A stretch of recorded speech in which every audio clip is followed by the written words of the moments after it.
Alors que beaucoup de constructeurs misent presque exclusivement sur l'électrique, Renault crée la surprise. Sa branche Horse vient de lancer la production d'un tout nouveau moteur thermique. Oui, vous avez bien entendu.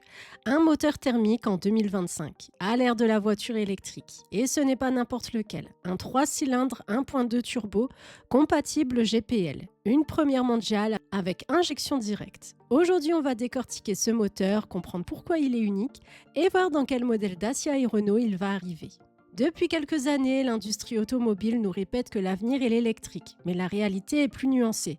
Les ventes d'électriques progressent, mais beaucoup plus lentement que prévu. Les infrastructures peinent à suivre, les prix restent élevés et dans certains pays, les aides diminuent. Dans ce contexte, le GPL, un carburant moins cher à la pompe et plus propre que l'essence, reste une alternative crédible. C'est justement là que Renault et Dacia voient une opportunité. C'est la filiale Horse détenue par Renault, Geely et Aramco qui développent les moteurs thermiques du groupe. Et c'est en Roumanie, dans l'usine de Miovini, que sort désormais un moteur pas comme les autres, le HR12 LPG MHEV. Ce HR12, c'est un 3 cylindres 1.2 turbo déjà apparu en 2022 dans le Renault Austral. Il existait jusqu'ici en deux versions hybrides, mild hybride de 48 volts et full hybride 400 volts. Mais la nouveauté, c'est qu'il devient compatible GPL et pas n'importe comment. C'est le premier moteur au monde à associer GPL et injection directe, une prouesse technique qui lui permet de combiner économie, performance et réduction des émissions.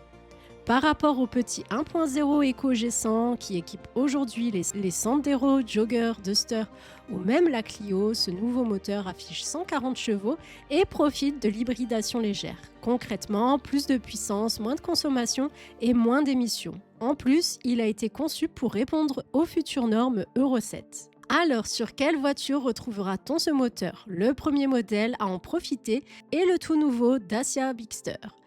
Les commandes sont déjà ouvertes, même si les livraisons n'ont pas encore commencé. Ensuite, sans surprise, le Duster devrait être servi rapidement, suivi par les Sandero et Jogger lors de leur restylage. En revanche, la Clio reste incertaine. Renault n'a jamais trop poussé ses versions GPL sur la citadine et les ventes sont restées timides. Mais pourquoi Dacia continue de miser autant sur le GPL? Tout simplement parce que ça marche. Sur le premier trimestre 2025, la Sandero Eco G100 s'est vendue à plus de 14 000 exemplaires, rien qu'en France, soit 3 fois plus que la Clio GPL. Et à l'échelle européenne, Dacia détient carrément 67% du marché GPL. Depuis qu'elle propose ce carburant, la marque a franchi le cap du million de véhicules vendus.